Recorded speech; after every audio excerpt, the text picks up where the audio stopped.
At 35, either you wake up or you prepare to spend the rest of your life being used, discarded, and treated like a guy who never understood the game.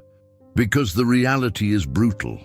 The man who reaches this age without having awakened to the truth about masculine value, about what attracts respect, desire, and admiration, becomes an easy target for toxic relationships, exploitative bosses, self-serving friendships, and mainly for women who are only with him for opportunity and not for admiration. The guy who turns 35, comfortable with a flat stomach, a weak mind, trapped in a mediocre job, immersed in pornography, emotionally reactive and deluded by the romanticism of films, is asking to be exploited by a system that has no mercy. Because at that age, the world already expects you to have become a man, not a boy.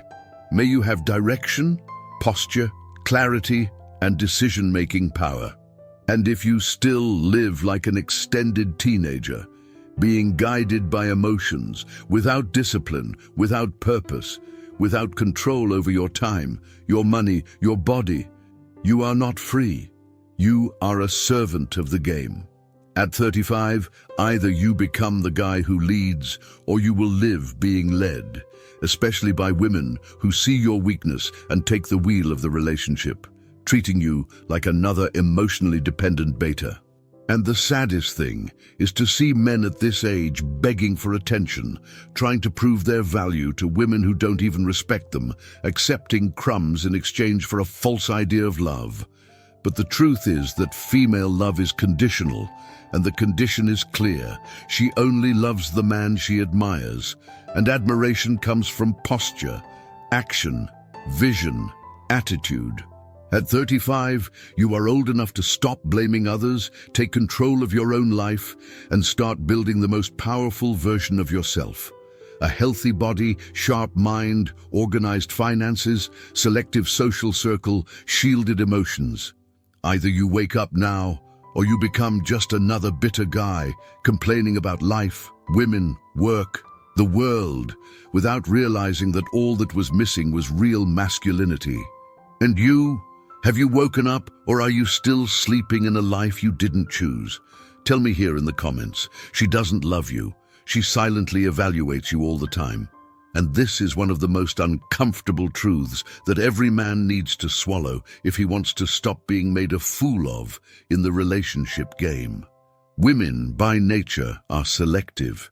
She watches everything. And unlike men who love through presence, affection, coexistence, women love through admiration. In other words, she only loves the man she sees as superior to the scenario. She loves the one she looks at and thinks, I don't want to lose that one. But until that happens, and often even after it happens, she continues to evaluate you in silence. She notices if you say it and do it, if you affirm or if you soften easily, whether you keep your focus or keep running after her like a needy puppy.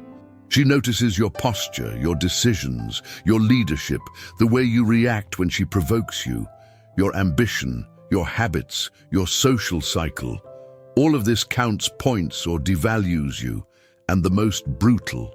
You may be on her side now thinking everything is fine, and she has already decided to change you internally. She's just waiting for the right opportunity, because she's not going to say, you're not enough anymore. She will just distance herself, cool down, lose her lust, stop admiring you, and when respect ends, love dies with it.